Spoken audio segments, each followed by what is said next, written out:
They are. They're the noisiest. Hey guys, and welcome to another hashtag Shim, and welcome everyone who's watching the feed for the first time. And you might notice the switch don't carry there, Jay. We've got a large audience in tonight, so we thank you for everyone holding and hanging around. For those watching for the first time or tuning in, we hold training 3 weeks. Schools Comment Centre. Love the place.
Sharon is an absolute legend at gyms. She's sold, how many franchises has she sold in 1 year? Like 100 I think it was 120. Yeah. She's basically categorised, she actually launched the category of Diamond Franchisor. I think almost perfect in terms of support. This is an amazing lady. And we've rewritten the manual because of what she's done. So it's a great privilege to have her here tonight. Thank you. Yeah, so thanks to Sharon for doing that. And sorry guys, we've got a bit of a sound issue at the moment. Jake, you getting it sorted? Yep, all good. All right. So thanks to the guys who just let us know that on the feed. We have technical difficulties, but we'll get going. So also, just for a bit of housekeeping here. So if you haven't been to the Gyms Group YouTube channel, subscribe to it, which is just Gyms Group. We've got a lot of good content. There's a massive interview with Sharon up there for around 45 minutes. Obviously, Brett Blair. There's Ali Hayder. We do long-form interviews with all our divisionals. So if you want to get to know everyone from the group, they're really good. And there's a great interview with Jim up there as well. And Jim's Ethos, which was the session on the Monday. If you ever want to watch that again, you can head to the YouTube channel and it'll be on there. And we also have a podcast now. So it's called the Gyms Cast, appropriately named. So if you head to iTunes and Spotify and other platforms like Google Podcasts, search the Gyms Cast. You can have a listen to all these sessions. So this will be made into a podcast. And all of the live Ask Gym sessions are made into podcasts, plus the long-form interviews. So subscribe to those and we'll release one a week. And if you're not following Jim on social media, Jim is on Instagram, Twitter and Facebook. And if you just go @TheJimPenman. And obviously Dogwash has got Instagram. You've got a lot of Instagrams, Facebook and obviously YouTube channel. So Jim's Dogwash and Grooming. There's a lot of those. Get on there and follow it for great content. And tonight, if you're not aware, we have 3 signed books, free books available to give away. So every customer a fan, Jim's book. And we've got Biohistory. So that's probably the one we started giving away now. So the best comment or question that's on the feed or from here, each one of us at the end will pick it. Then Jim will personally sign each one of those and give them to you here. Or if it's on a feed, we'll post it out to you. So that one there, has anyone got the audiobook version of that for free from the website, gyms.net? Yep, so you can get it on gyms.net for free as an audiobook, which is a good one. That one there costs money, and we've actually got the author of this next week. So Catherine's coming on, which will be really interesting, so that'd be cool. And Biohistory. So maybe do you want to tell everyone here about Biohistory who maybe they might not know about it? That's my science. The whole reason I launched gyms was to pursue my research, which I developed in my history PhD.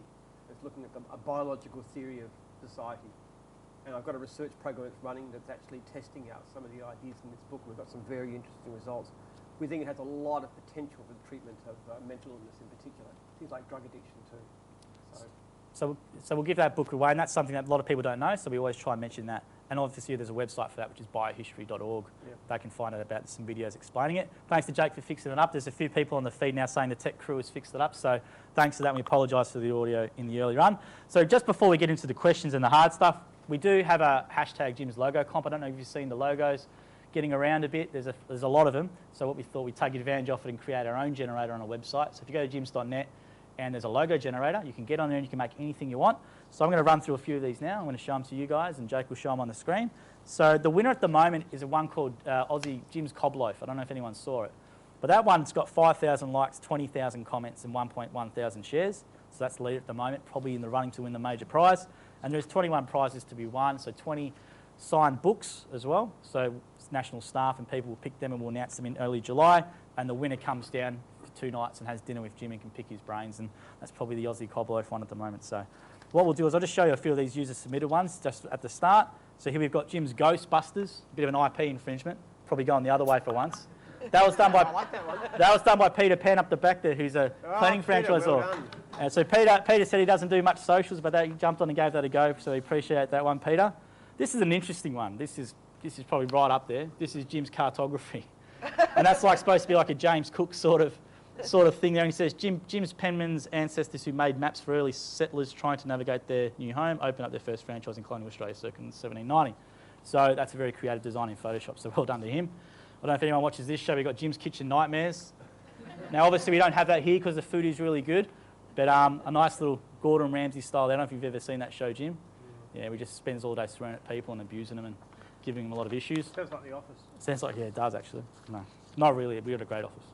So the next one up here is Jim's search engine.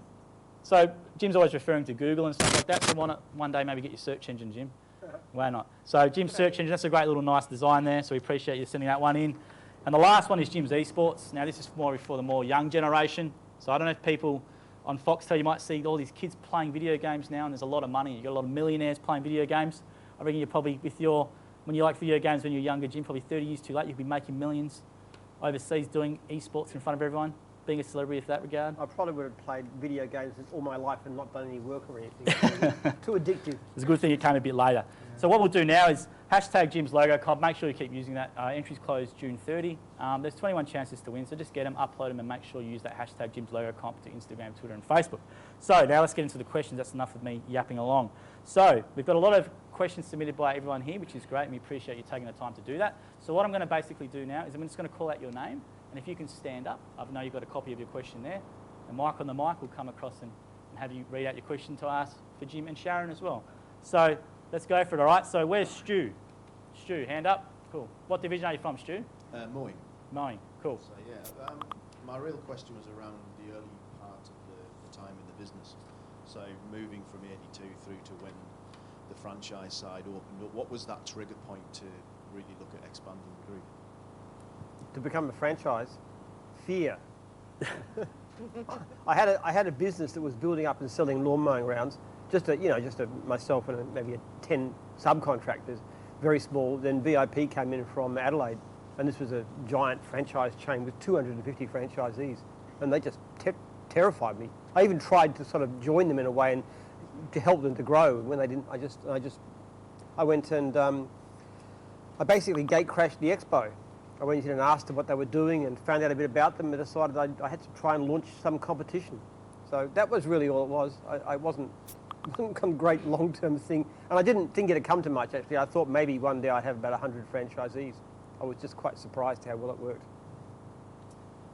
It's a great question, Stu. Maybe any comments to add to that? I know it's a bit not one for you, but like with Jim's Dog Wash, you've obviously expanded it out, the division now, to do other services. Like I didn't know you could do cat grooming, for example. Yes. So you've taken your division and you've expanded out on that. So what sort of other stuff, when you came in, did you sort of look to expand Jim's Dog Wash out with? I think the beauty of gyms, or in any division, is that franchisees can find what they're passionate about. So you might find, and we have people that specialise in cat grooming, people that specialise in training dogs and behaviour and that sort of thing, and they can make it into their business. It is essentially their business, which is what I like about it. You tell us about how you got into gyms in the first place. That's an interesting story, isn't it? And this book or a played an important role. That was the only reason I came on board. So I kind of vetoed gyms, actually, and decided it wasn't for me. And my franchisor posted me out the book. And my husband read the book and kept saying, you've got to read this book, you've got to read this book. And I kept saying, oh, no. This was just in a cleaning franchise. Yes. It wasn't becoming a leader or anything. You didn't think of anything like this, did you? No, I just didn't want a boss anymore, essentially. And I read the book and I went, yep, that's it. That's what I want to be part of. And that's how I started. started. And then you became a franchisee, and then you became, how much later did you become a franchisor? Well, I started in April as a franchisee and I took over in September as the franchisor, so the same year. And that's just for that local region there. Yep. And you were so successful, you started growing all over the place. Yes. And then Haydar just about lynched me because I pinched you after you the dog wash division. I'm so glad. It's good. I've loved it. So how many franchises did you sell in an 18-month period? I used it as a title for the video, but how many was it? It was about 120. In 18 months? Yes. Yeah. And that's an insane amount compared to sometimes the rest of people. So we do have a video for franchisors actually off Sharon with your little masterclass for like 25 minutes on our franchisor website about how you do it. So I do recommend anyone who's a franchisor to watch that. It's quite inspiring. You get a lot out of it. And the first principle that Sharon talks about is making your franchisees really, really happy. That's the absolute number one. And then you go through the process. But the core thing is how happy are your franchisees. Exactly. And that might sound like it's a basic thing, but I know when I've talked to when we did a couple of the other interviews, Ali Olmes from Jim's Clean is the CEO of Jim's Clean Group. They've got 820, and when he started off, and that was his main thing, and they did the selling for him. So that when someone was interested, they obviously bring the franchisees, and they're happy as, and they pretty much did it for them, the heavy lifting. I actually was speaking to a franchisor the other day, and he has started calling his franchisees more regularly, like at least once a week. And he said the difference that it makes, you can pick up things that they won't bother telling you by the end of the month. So it really builds that relationship, and that's what we're here for, is to look after these guys. It's really, really important. That's one of the things that Sharon's taught us, and other people like Tino Grossi too, is that we used to say monthly calls, but now the ideal is weekly calls. Yep. And that More frequent, Yep. often very short conversation, but really build a close relationship. Yep. Cool. Great question. Thanks for that one, Stu. So where is Daniel? We have Daniel. Jim's Dog Wash, obviously. Okay. Cool. Jim's Dog Wash. Just like to know what's the strangest complaint you've Strangest complaint you've ever had? That's a good one. We haven't had that one before. No. I get a lot of strange complaints. The thing I find most strange is when one of my franchisees will ring a client, and they will ring them, and they will email, and they will text the client, and the client then complains they've had nobody get in contact with them. I don't know how anybody could actually get through to somebody if they ignore all that. So you get some pretty strange things going on. How people can ignore so much attempts for us to contact them, I don't know. What about you, Sharon? Strange is when Oh, I think that's probably one of the most common and the oddest ones. So we had one the other day, and the franchisee had called numerous times, text message, email, and they come through and said, "Oh, nobody rang." And yeah, it's very strange, but I think they're the strangest ones, aren't they? Yeah. Actually, the big thing is if they text, normally people will pick up. They'll ignore phone calls, they'll ignore messages. They'll usually pick up a text, but some people just won't respond to anything. I don't know how on earth they can get anything done around their house if they don't even respond there. I think they go to too many different services. They get a quote, and then they get them all mixed up, and they don't know who didn't call them, I think. Yeah.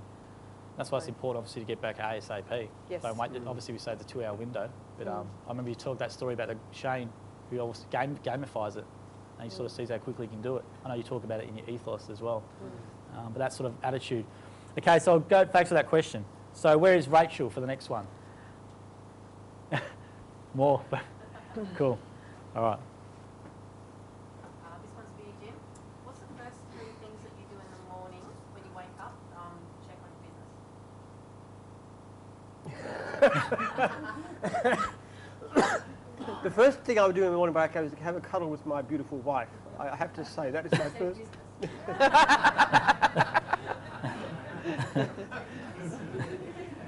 We don't want to know. They don't want to know.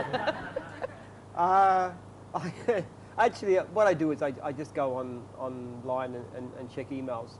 That's my first thing. I do that all the time, fairly regularly. So any franchisee that wants to contact me about anything, I want to get back to them as fast as I possibly can. Customers, any customer that's usually not that time of the morning, but any customer's got an issue they can't get fixed the first time, they ring back the call centre and that gets sent to me, so I try and sort that out. But mainly it's franchisees with issues of some kind. I mean, I'm the only person that can delete complaints and surveys, so I get quite a few of those. So, yeah, just check my emails. It's just an ongoing process. But I like to be very easily contactable. That's my big thing for me. I don't think I'm not particularly good at doing a lot of things. I mean, you know, someone like Joel is so much better at all this stuff. He doesn't even really understand, and I've got great staff to do all kinds of different jobs. And I was never as good a franchisor as Sharon is. Not even, I wouldn't reach her kneecaps basically, in terms of my ability to be a franchisor. But I have other kinds of abilities, like being very open to people, getting ideas from all over the place, and then just thinking about ways to improve the business. Every day I'm always ideas, but they often come out of emails. You know, a franchisee will contact me and they'll say, you know, I object to this, or this isn't working well, or a franchisor will say, and I'll look at it and say, well, yeah, you're right. And that's why let's get it changed. Let's do something, talk to IT, get it fixed. It generally comes with an email with the franchisee or franchisor CC'd into me or to other staff, and can we do this or whatever? You know, that's good because it puts us on the spot, which is great. Sharon, what about you? What's the three? First thing is emails. I always check I've got a bit of a process. I check my emails first for anything that's coming overnight, and then I look through Facebook. Jim's Dog Wash has got a lot of Facebook pages, so I check through those, see if there's anything. Then, yeah, just work my way through it. Yeah. Once I start on the emails, that's a full-time job for me. How do you time manage before you? Because obviously with those inquiries, that sales, plus you would have had supporting franchisees at the same time. Like, it's a serious question for me. How do you manage the time? Because prioritising. Yeah. So my franchisees always come first and foremost. So I'll go through my inbox and go, franchisee email, okay, I'll sort that one first. And it's a matter of prioritising, really. Yeah. And it's constantly changing, yeah, what's more important as things come in. Sure. Speed of response is crucial in It is. everything, isn't it? Absolutely. If a franchisee contacts you, you want to get to them as soon as possible, and every minute counts. It's the same as clients, it's the same as prospects, it's the same as everything. The faster you can do it. I think so many businesses miss out because the people in charge just aren't contactable at all. Yep. It's amazingly difficult to reach even companies which are significantly smaller than ours. When you've got a great proposition for them, you just can't reach the CEO. There's all these people in the way trying to stop you. But anybody can send me an email about anything, and I'll get through. Now, most of it's just marketing and stuff, and I just ignore it. But it's very important. efficient. Very important. And there's multiple times on this live stream where we do say Jim's direct email. So Jim does give it out. It's very simple, jim@jims.net. No marketing people though. And definitely, and what we learned from this is it's quite interesting from us is that some franchisees like to probably prefer ask Jim a question in this forum as opposed to via email and phone call. So I recommend you just take the step and email Jim. You're not annoying him or anything. Give him an email with your suggestion or anything about the system, or give him a call. I don't think enough franchisees do it enough. The biggest challenge I have is to get people to contact me when they need to. And sometimes it's very frustrating that I'll find out about something that's been going on for weeks, and I can fix it very quickly. And I just say, I wish you'd contacted me. And they said, oh, you know, you're so busy and you've got so much on your plate. No, I haven't. Nothing is more important than my franchisees, not ever. So thanks everyone for tuning in. There's around 85 people watching at the moment, and I'll just run through some people leaving comments on our feed. So if we're not ignoring you, we've just got a lot of questions to get through from the audience, and we appreciate you taking the time, especially with feedback regarding the technical issues about the sound. That was awesome, and hopefully we got it sorted now. So John, Adam, Jim's Meeming's there again, Jim's Pool Care, Belinda Hadley, Don Handybo, some guy called Shruthmate, great name. Who else is there? Tim Hansen, Graham Moore from Jim's Dog Wash, Forbes, Safi's on there. Hi, Graham. And we've got, who else? John Idema, who tunes in all the time from Up and Cleaning. So we welcome everyone there, plus the 86 eyes watching at this time. So I'm just going to run through one question we got last week, which I didn't get to, which is a really good one, actually. This will be applicable to everyone here. So this is from Matthew Dwyer via Facebook direct message, and he says, do you still allow franchisees from one division to take unserviced leads from another division, given, of course, they are qualified to carry out such work? It's up to the divisional of the division they're taking the jobs from. Right. But the bigger problem, one problem with that too is the insurance. If you're covered for one thing, you're not covered for something else. So you have to make sure your insurance allows you. So if you go out and, you know, you're a mower and you want to start taking handyman leads, that can be a bit of an issue if you're not covered for handyman, as an example. So it's allowed and it does happen, but we have to control it and make sure that the person is very qualified and they're properly insured as well. Is that really relevant to your division, Sharon? Because I think you've obviously got a lot of work for your division, but has that ever really come up? Or We don't really do any cross-divisional, and I don't think you're going to find a mowing guy wants to wash dogs. Yeah. I think it's because it's specific and you've got to have a certain amount of equipment. Sure. So it's not something you can just buy a lawnmower or whip a snipper. And there's a lot of training involved in it as well. For sure. It's not generally something. Sure. No. So I'll just jump on a question here from actually the Jim's Dog Wash page from Kim McGavick. It's for you, Sharon. Oh, Kim. Hello, Yes. Kim. So she goes, how do you deal with all the different time zones you visit when you are jet setting overseas getting new franchisees? That's a good question. Yes. Well, Kim knows. Kim's in New Zealand. Hi, Kim. I just do what I have to do, really. Yeah, I quite like having New Zealand as part of it to look after, because I get that extra 2 hours in the morning that's just for New Zealand before Australia wakes up. So it actually works out really well, I think. There you go. Yeah. Thanks for that question. What about you, Jim? I know you had a flight. Maybe you want to tell you went to Monday and Tuesday, you went over to Perth. And for anyone who's watched this before, you know how much Jim hates flying. Oh, I do too. We're having dinner at like 10 o'clock at night, and it's, by my standards, it's midnight. And of course, I wake up at 4 in the morning, so it's not fun. Yeah. So thanks for that one, Kim, on the other page, and I'll get back to the questions now from the audience. So where is Craig? Craig? What division are you from, Craig? Mowing. Cool. You can tell with that magnificent beard, he must be a mowing guy. It's actually an awesome beard, yeah. My question is, what's one piece of feedback you received in the early days that's still relevant now? Good question. It's just basically delighting clients. I can't say more than that. Most of the best decisions I ever made in my life were decisions that I made against my own financial self-interest. Things like, for example, I used to sell lawn mowing rounds, and I would guarantee the jobs. And one guy I sold a round to, I replaced certain regular clients that had dropped out, and then some of those replacements dropped out. And he said, you know, can I have those? And I said, well, no, the contract says that I'll just replace them. It doesn't say I'll replace the ones that I replaced them with. And he said, oh, it's not very fair. So I just thought about that, and I thought, it's really not fair, is it? Even if it's not the way the contract's worded, he's basically paid me to get a certain number of clients, and he's not getting it. So I just rang him back after a couple of days and said, look, okay, I'll replace those, and it's an absolute guarantee. All my replacements, my jobs are guaranteed, my replacements are guaranteed. And I thought it was the right thing, but I actually came to realise that it was actually a tremendously good business decision, because what it meant was that my people who bought lawn mowing rounds from me became really big fans, because I did so much to look after them. And that's the main feedback. If you just amaze people and delight them, it's quite surprising how that rebounds in your favour. And the people that make the most money in gyms are those like Sharon, who care deeply about the people they're dealing with. And you know that with Sharon. She just loves her franchisees. It's just beaming out of her. And everybody knows it, don't they?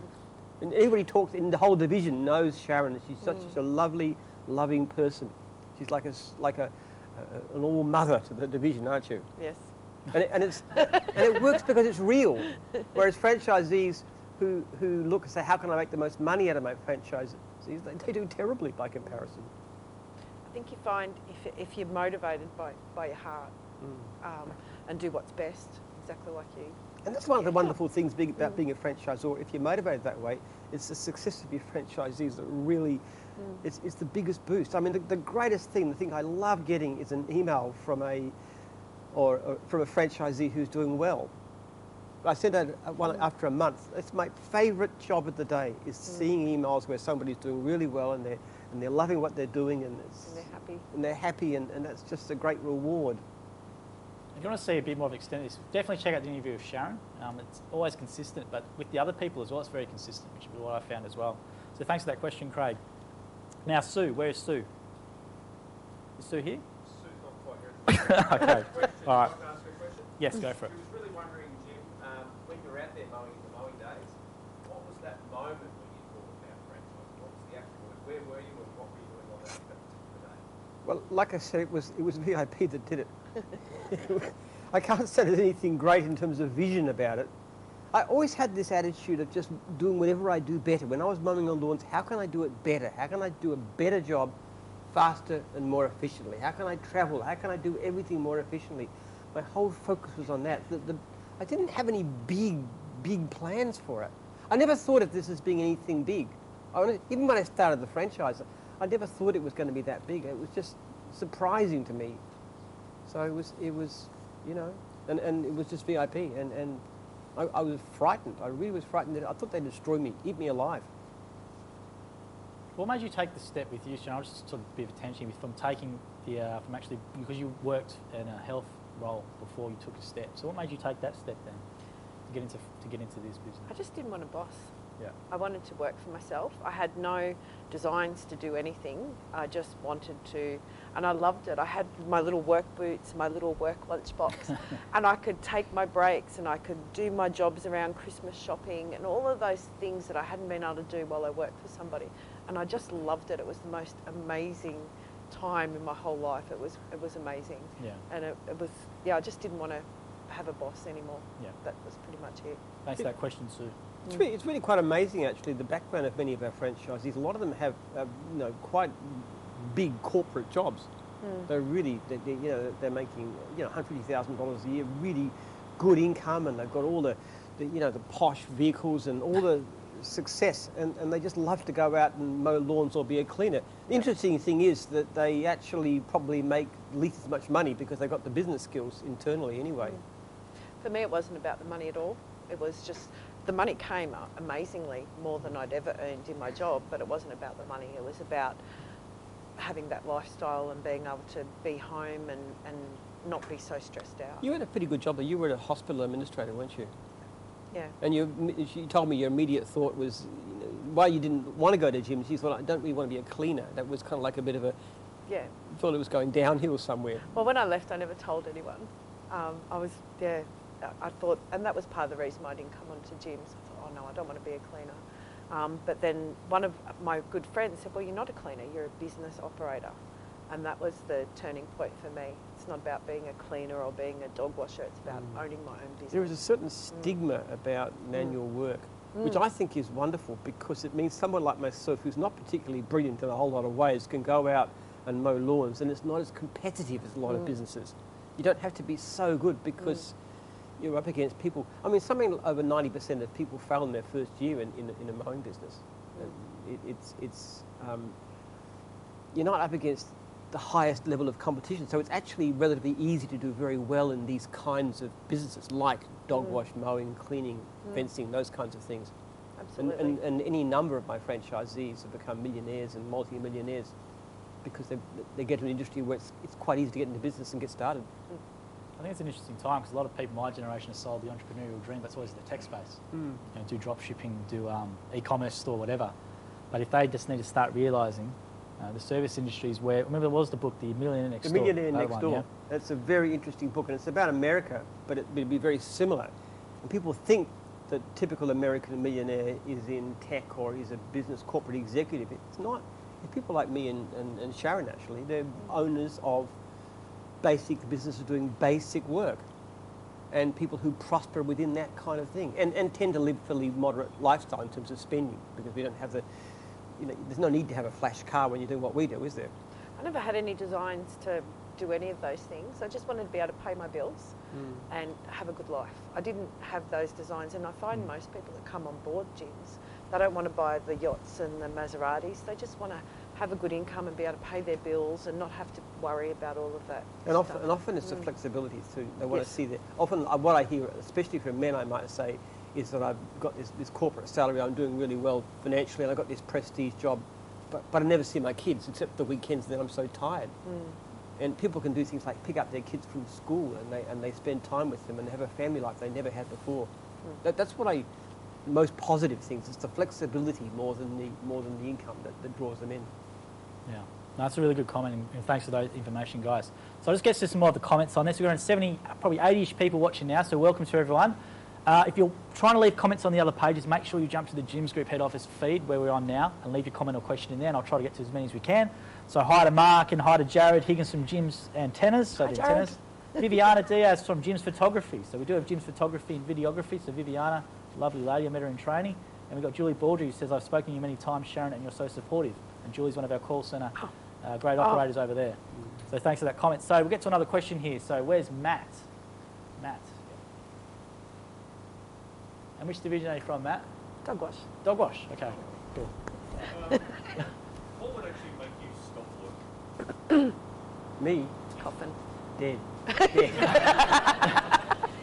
It's a blunt answer. It's a short one, but I pick coffin, bells close. yeah, yeah. He says, yeah. I love what I do. I am just turned 67, but I really don't feel any different to when I was 30. I'm having the time of my life. It is so fun. It's so exciting. It's so creative. There's great stuff going on all the time. It's just a wonderful, wonderful, wonderful life. And apart from being too ill to continue, I just can't imagine it. I mean, retirement to me would be like death. Honestly, it'd be just awful. I couldn't imagine it. Maybe when I'm 106, I'll slow down a bit, but and if I ever work out a cure for ageing, I'll be there and I'll be still running this business in 1,000 years. That's all I could say.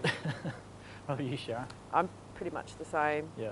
My husband keeps saying slow down, but it's something I love doing. It's not work. Yeah. I just enjoy it so much. And for people thinking that's just a sales pitch, it's really not. I recommend you go and watch those interviews because this is a consistent theme with guys like Brett Blair from Pool Care, Arlene Haydar from Jim's Cleaning, Paul Comerford from Building Inspection, Sharon and Jim as well. And it's a common thing.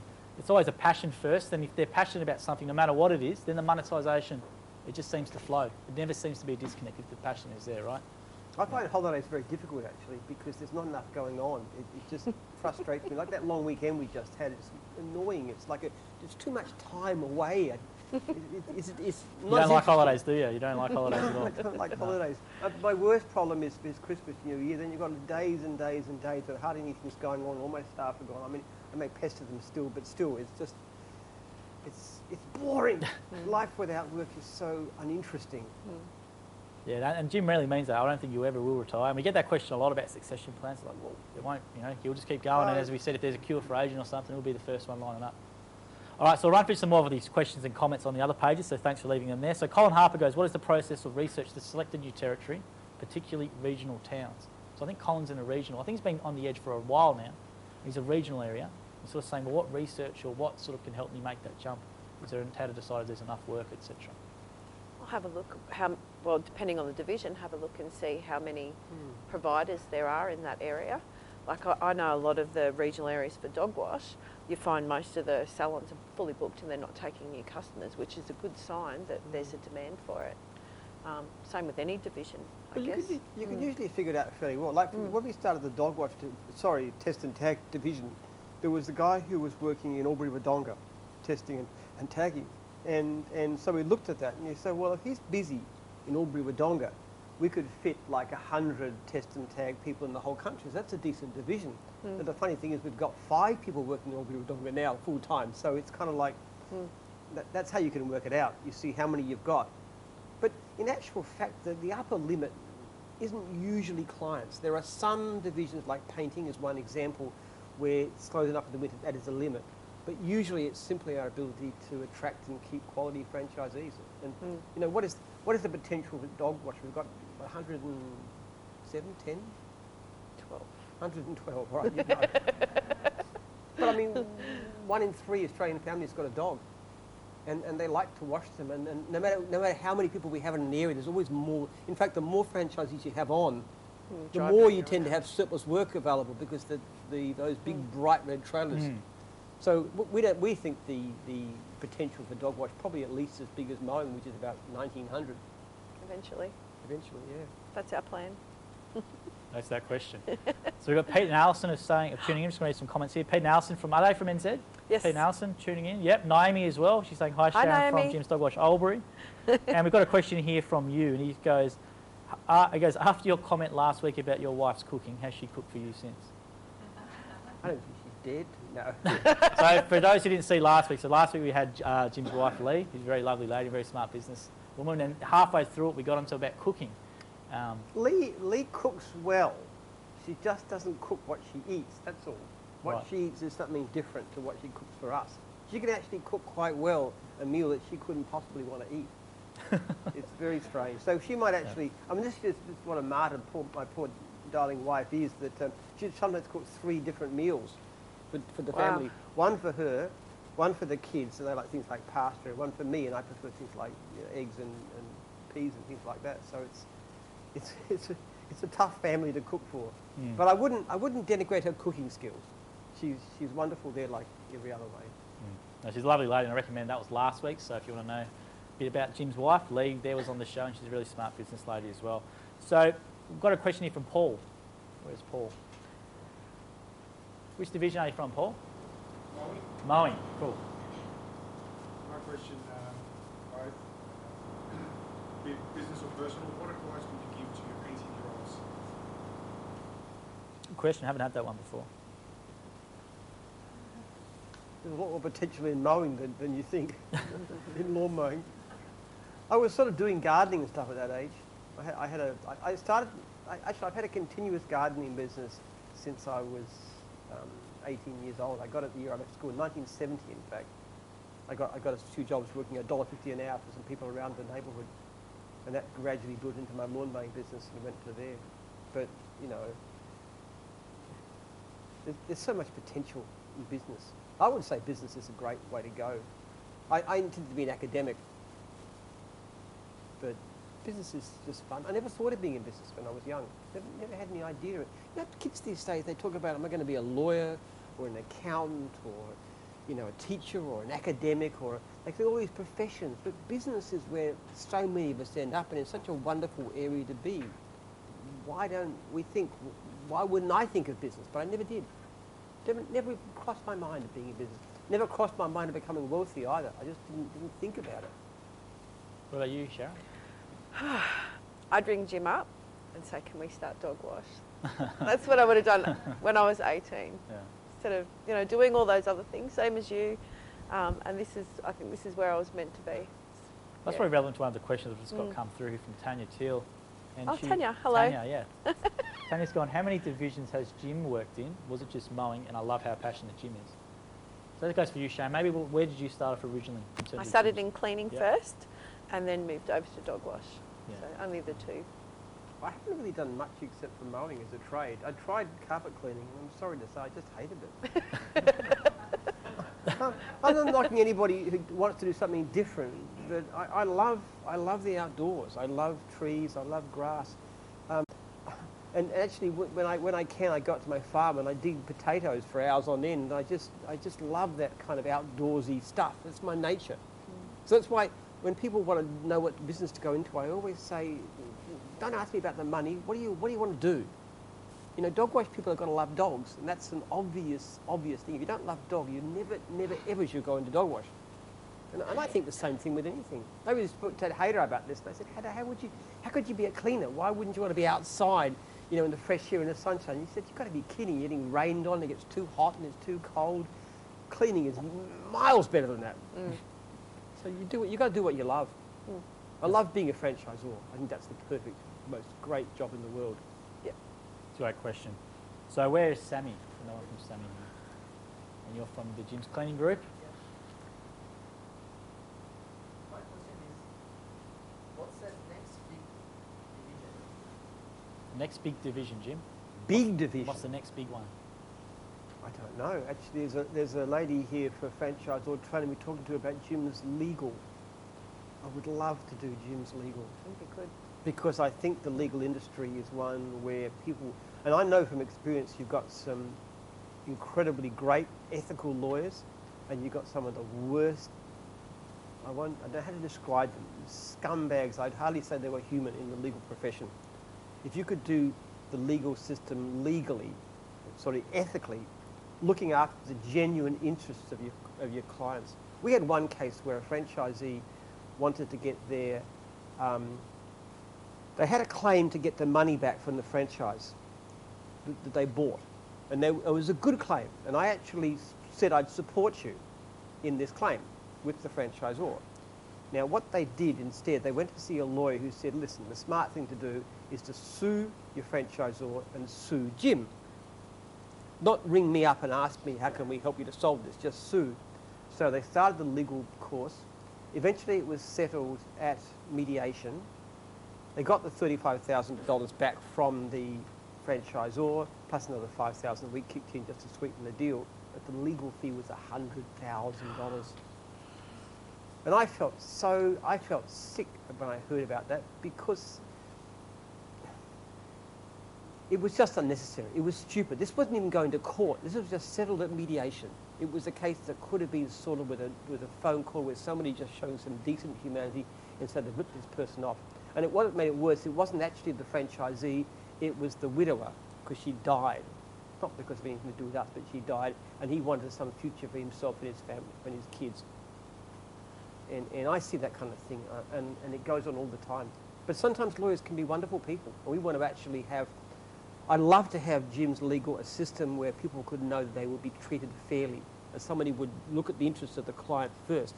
And our whole system of feedback of where we survey clients will be fantastic for legal.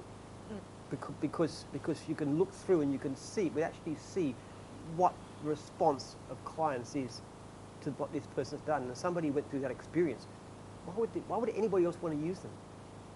And we need that kind of feedback so the public can see this and they can see who's going to do the right thing by them instead of ripping them off blind. So where's Sean? Sean. Jim, just wondering if you've got plans to expand beyond the 4 countries, even if so, which countries might next? No, I don't actually. I talked about my business advisor about that. There's someone who comes in about one day a month and advises on things. He's a wonderful guy, Marcus Koch. And I asked him about this last time I spoke, and he said, Jim, you're better off expanding within the countries where you're already known, particularly Australia and New Zealand. It's much easier, and it's true actually, it's much easier to start a new division in Australia or New Zealand than it is to start the whole company in somewhere like the United States. We haven't even scratched the surface yet in Australia. Well, like we were talking about, 2,000 French. How much more could you possibly do? That's just. And we've got 50 divisions. We could have 150 divisions. We don't do Jim's optometry. We don't do Jim's things to do with hearing. We don't do Jim's doctors. There's masses and masses and masses of different businesses we could do. We could have, I don't know how many potential divisions we could have, but a massive, massive number. And most divisions we've got, we have only scratched the surface of. You know, how many franchisees could we possibly have? We could have, I don't know, 100,000 franchisees one day. The potential in this country is just so fantastic. And that's really, what Marcus said really rang a bell, and I don't have any plans to expand. Now, if somebody from Jim's wants to expand to another country, that's fine. But they will be the person driving it, not us. So you're in New Zealand at the moment, Sharon, as well. And where else are you trying to? We have a franchisee in England, but it's tough. Yep. It's very, very tough. Because the brand isn't known. Yeah. You start from an immense, even though it's a new division, at least everybody knows about it. So if we had Jim's Legal, everybody who looks at that knows Jim's. They might not know we've got a legal department, but they know there's Jim's. We did an experiment once where we actually asked people in Adelaide about which glazing company they would choose. And we gave them a couple of local independents, big local independents, and O'Brien's, which is by far the biggest in Australia, and Jim's Glass. Well, O'Brien's did better than the independents, but Jim's Glass did far better than O'Brien's. And what was really funny about it, there's no such thing as Jim's Glass in those days. It didn't exist. It was still the best known glazing company in the country. Hadn't even launched yet. And that's the advantage you have in Australia. So we've got people like Paul Comerford of Building Inspections, started up Jim's Hazardous Waste, originally Jim's Asbestos Removal, started up Jim's Hazardous Waste, and it's a second division just under himself. And he's a very good divisional. And that's going well too, just a totally different division. It's not difficult to launch a new division if we've got the right people. There's a whole stack we've launched recently, like mobile tyres and batteries and mobile mechanics and Mobile catering's a new one. Personal training. Food personal Fresh. training. Home Food Fresh. Home Fresh. Yeah, Home Fresh coming on. And we're talking new ones all the time. Yeah, and there's a lot of interest, and that's the main thing. And just for people watching in now, there's a bit of disruption with the stream. So Jake's got us back, back online. And then if you left a comment or question previously, make sure you leave it in again. Give us a like or some engagement on it. I'll get to there. So g'day Josh there. Thanks for tuning in. All right, so where is, going on with this question, this one probably relates to it. So where's Urmesh? Is it Urmesh? Yep. Sorry if I mispronounced your name. What division, mate? Cleaning? Cool. My question is, do you think you will run any childcare division? No. We do Jim's nannies maybe, but it'd be difficult for us because we don't do site-based franchise. It's a very different kind of business. There's no competing against the likes of ABC and McDonald's, and it's really, really different business. We specialise in businesses where we go out and deal with somebody. Now, in terms of childcare in the home is a possibility, except that our standard for any new division is $60 an hour. If somebody can't show us at least $60 an hour, then we're not interested, because that's the kind of minimum level that we need to be able to show our franchisees to make a decent living out of.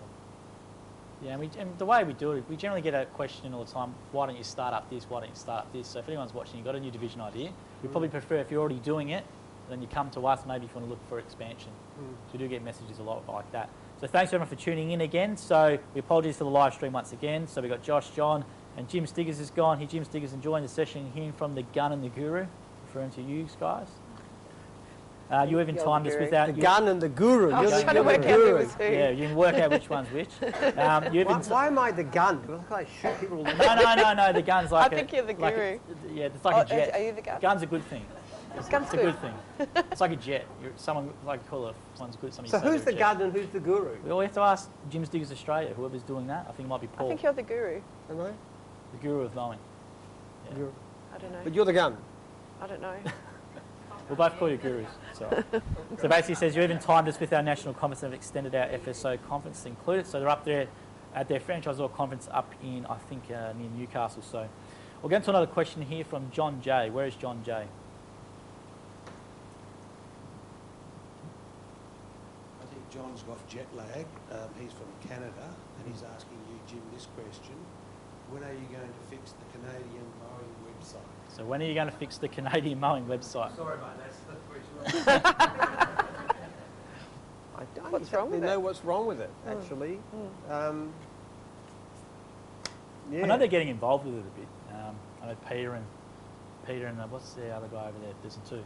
Peter and is it John?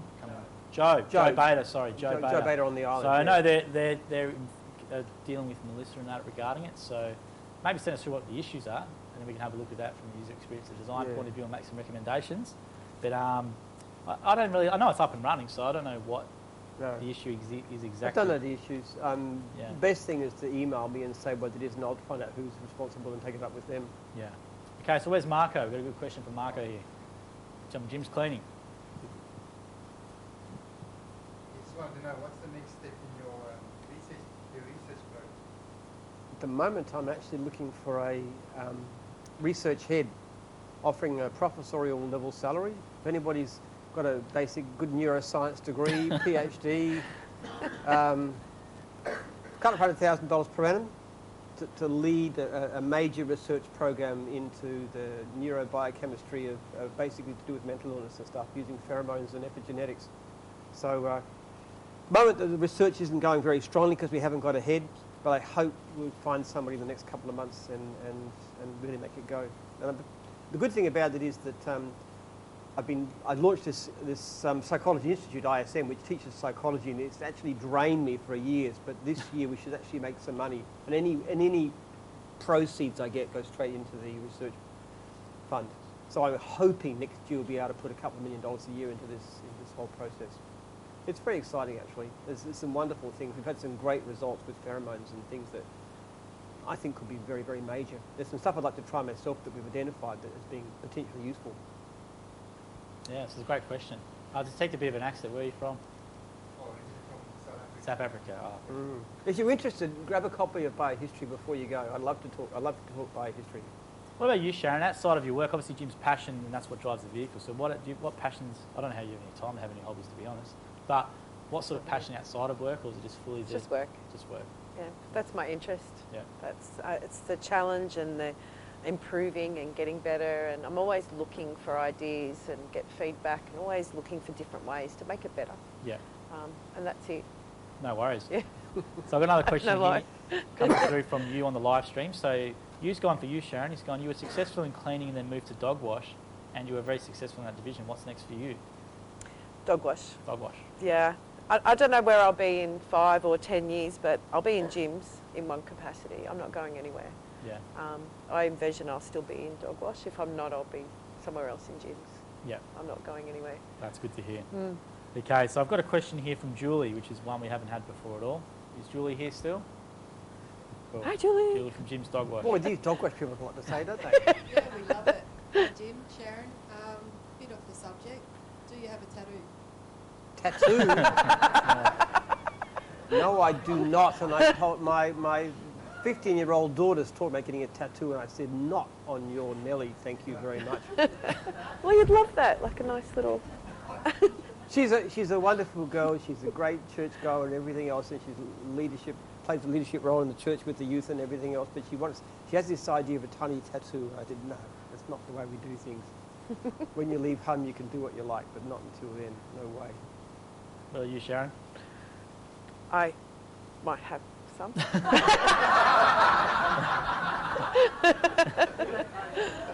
From my youth, I didn't have a father that stopped me getting tattoos when I was 17, so I might have a few.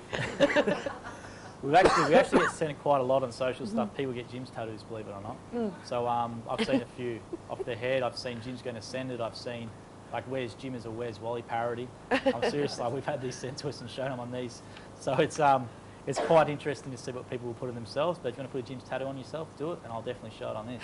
My kids are actually very careful not to tell people who their father is if they can get away with it.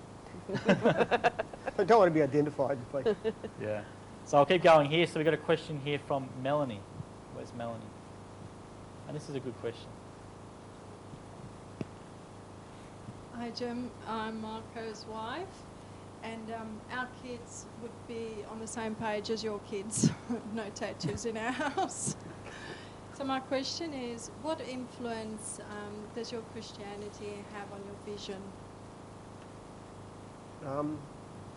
It's not something I talk a lot about in public to non-Christian audiences, but it's absolutely fundamental. So many of the decisions that I've made in my life were driven by Christian principles, like the way I got into selling lawn mowing rounds, basically by looking at the interests of the people I was dealing with first, always putting that first.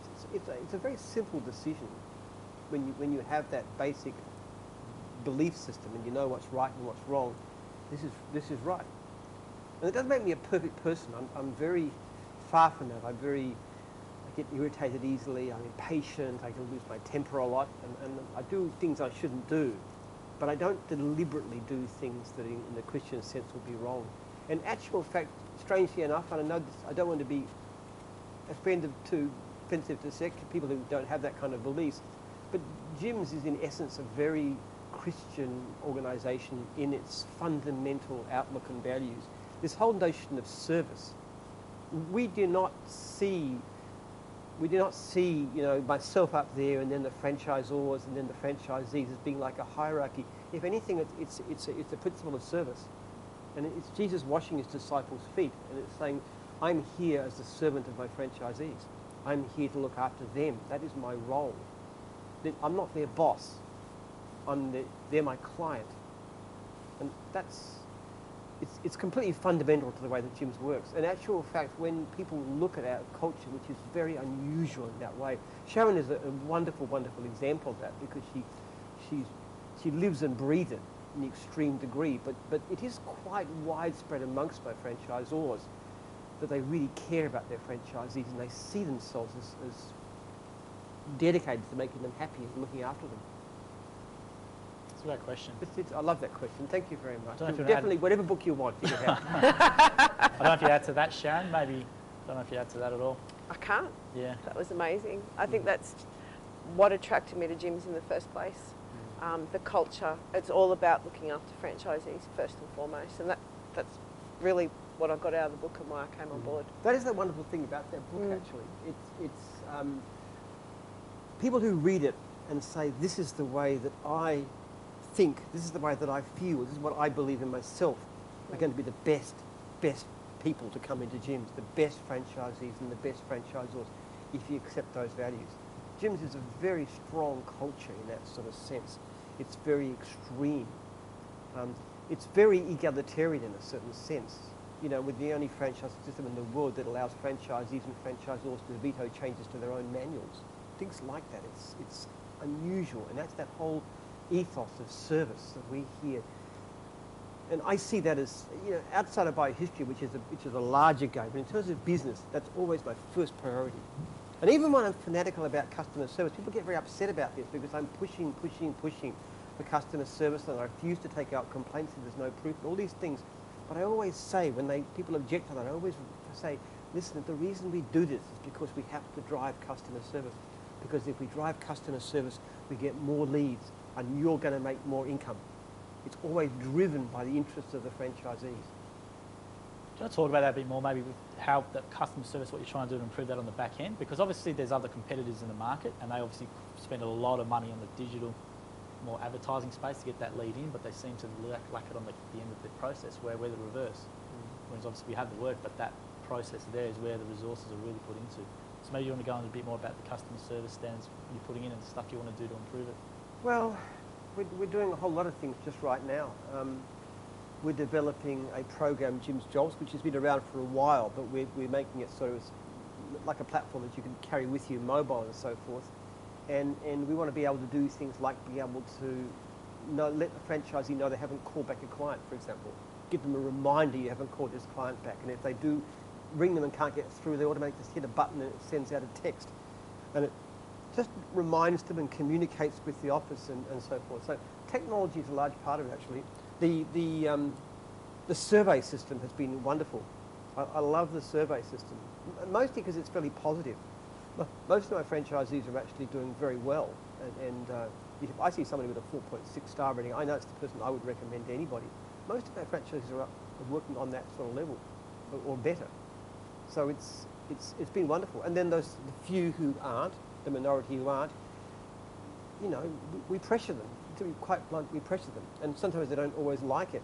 But we also know that if a franchisee's customer service improves, even if it's because of a letter that we sent to them, they actually do better financially.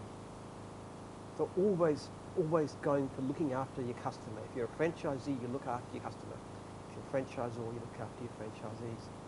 And if you're Jim's group, we look after our franchisees and our franchisors. And we talk about it all the time. Yeah, we do. And I think it's interesting because we do have some questions like, what are you doing to generate work for me in winter or whatever? But if you've been around for a while, you shouldn't really even need to be in that state. If you've got referral business and strong customer base already, you shouldn't really need that.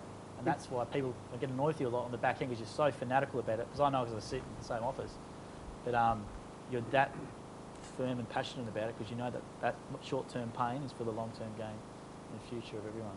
Look, if you said to me, you can either have an extra free $2 million for advertising, like massive TV campaigns and all the rest of it, or you can halve the number of complaints that you get, I'd choose the second without any hesitation because it'd bring in far, far more work. It's the experience people have. It's like I can remember the first time I looked at Google. I tried Google and it was so much better than any other search engine I've ever seen. I became a user and I've used it ever since. There was no advertising in that. It was basically an article in the newspaper.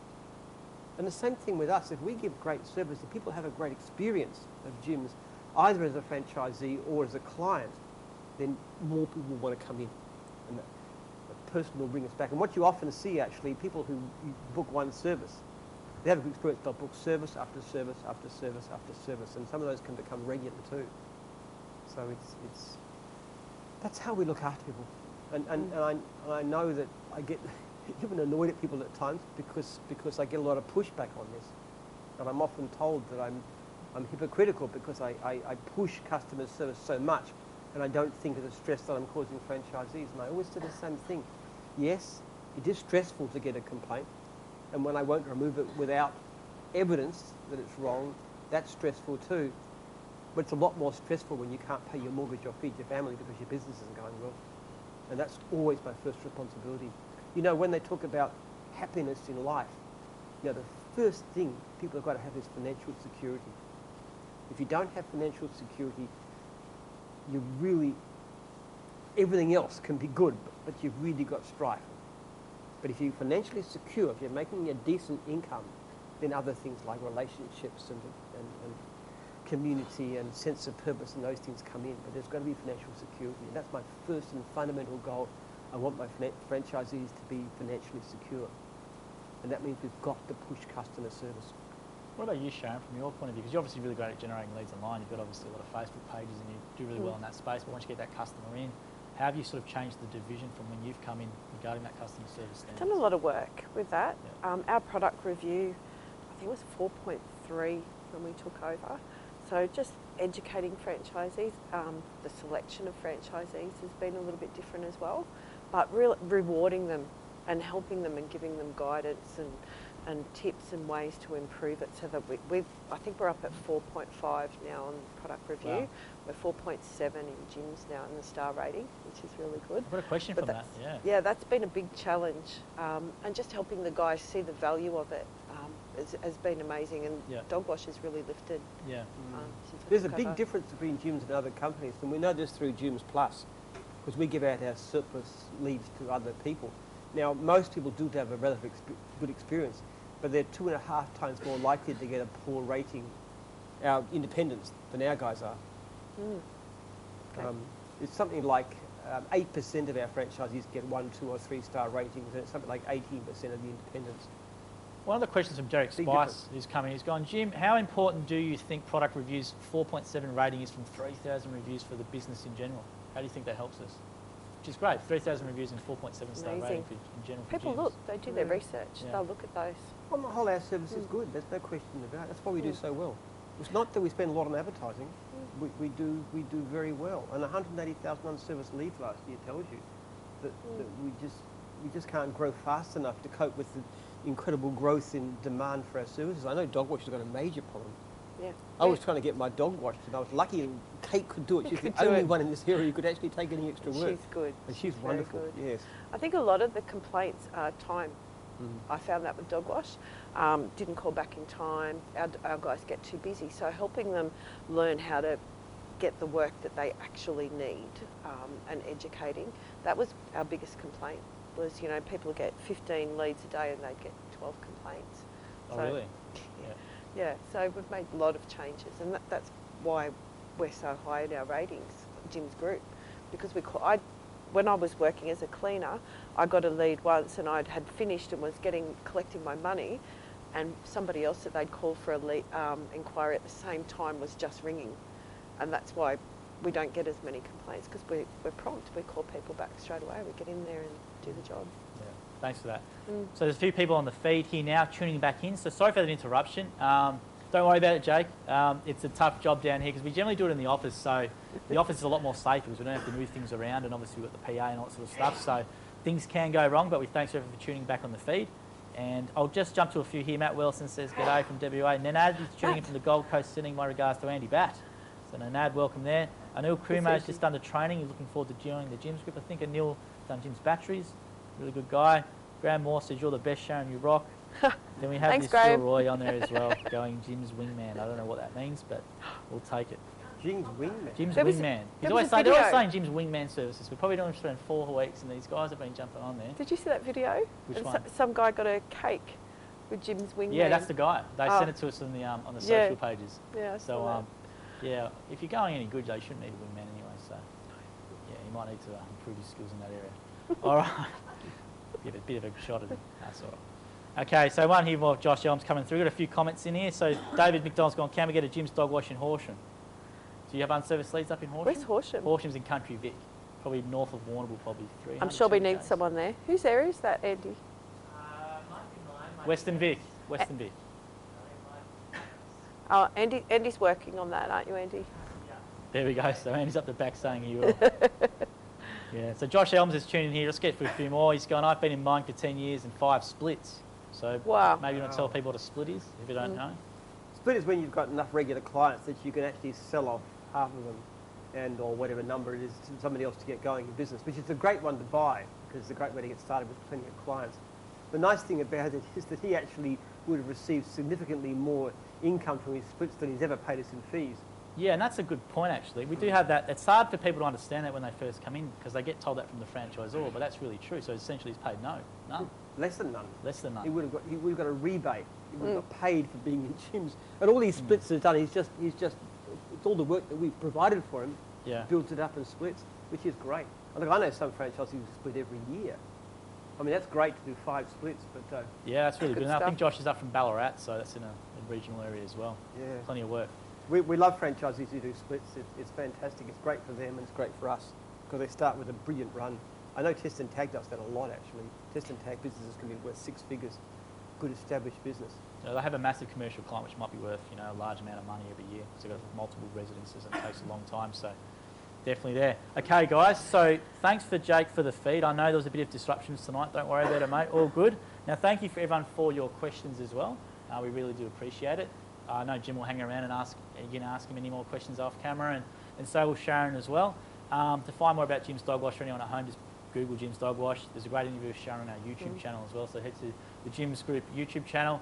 And obviously Jim as well, so there's a lot of great interviews up there. And we do this every Wednesday at 7 o'clock. So next week we'll be back in the office and we have the author of this book, Catherine. So Catherine will be coming on. That's going to be pretty interesting. So with these books tonight, let's award these two. Which ones were your favourites? So do you want to grab the books you want to award? Which one? Which one's given that one? Well, I'd like the question about the Christian ethics was wonderful. Which book would you like? We've got that one. I've Oh. got that one. I'll take that one. Yep. That one It's more. No, it's more. We'll grab two. We'll, what about you, Sharon? What question? Oh, they were all a blur. Who was the best question? What question for you that you liked? Matt. It was good. Matt? Is it Matt? Yep. Where's Matt? I've got to check his shirt. Daniel. Sorry, Daniel. Daniel. So we'll get that one to That Daniel. was a good question, Daniel. If he's a franchisee in training, you might want to give him a copy of the other book because he's already got that one. Did you already get this book, Daniel? You did? Yeah, we'll get you the I'll other get one. you We'll go another get one. another We can't let you get Thank off you. with that. Yeah. We'll go get him signed as well. so- Everybody comes to training gets one of those books. Oh, I don't know. Do you want to do it? Yeah, that's all right. They're all a blur. Yeah, Sorry. so for anyone who's watching at home, as I said, audiobook, go to gyms.net. There's a Meet Jim section, so we've got a big bio on Jim Sorry, now, Daniel. with a lot of content there as well, and you can get that for free as an audiobook. And the other one, Jim's book, we'll have the author on next week, so get some questions in for that, about the process of doing that with Jim. And I just want to touch real quickly before we go anywhere on that. The best form of marketing you've probably done recently has been that book. People think we do, TV and stuff, and why don't you do TV? But the best form of marketing has probably been that book. You're on Sunrise, you're on Podcast Request, you're everywhere for a long Must have time. been about 30 different interviews, TV, everything. It's been amazing the publicity to come out of that book, I must They're say. very good. It's a good book, actually. It's sometimes You hope so. uncomfortable reading for me at times because of some of the things that were said, but I think it's a fair account overall.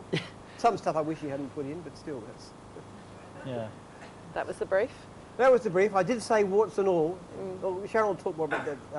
Catherine will talk more about that next week, but Yeah. it was a different experience. Yeah, so tune in again next week. If you have any questions for Catherine or Jim again, or for anyone regarding business, or maybe the book next week, if you've had a read of it, you probably know about it, you can ask a pretty in-depth question and Jim will answer it.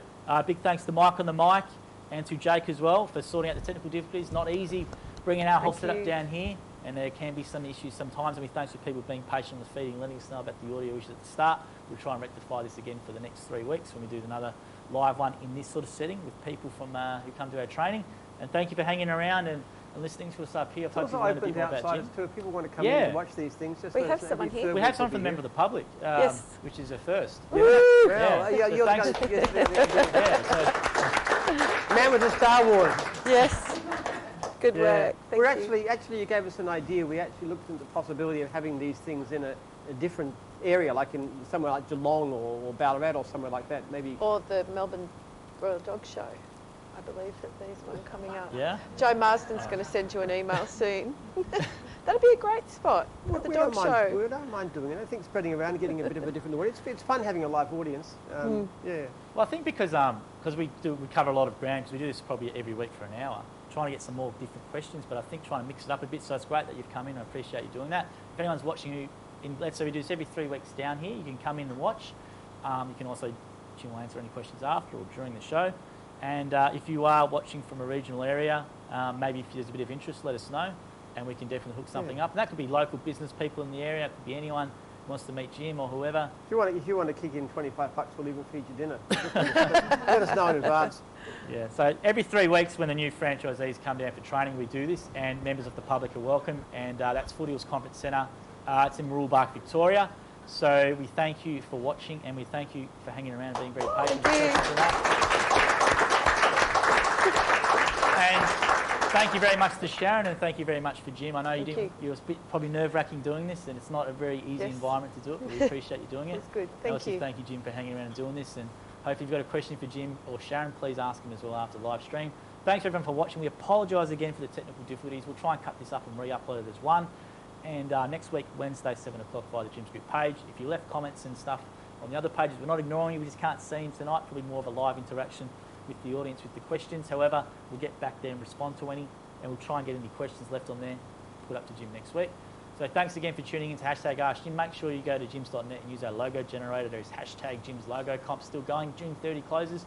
So we'll show some more logos next week. Now, what people don't know is in 4 days, the 23rd of the 6th,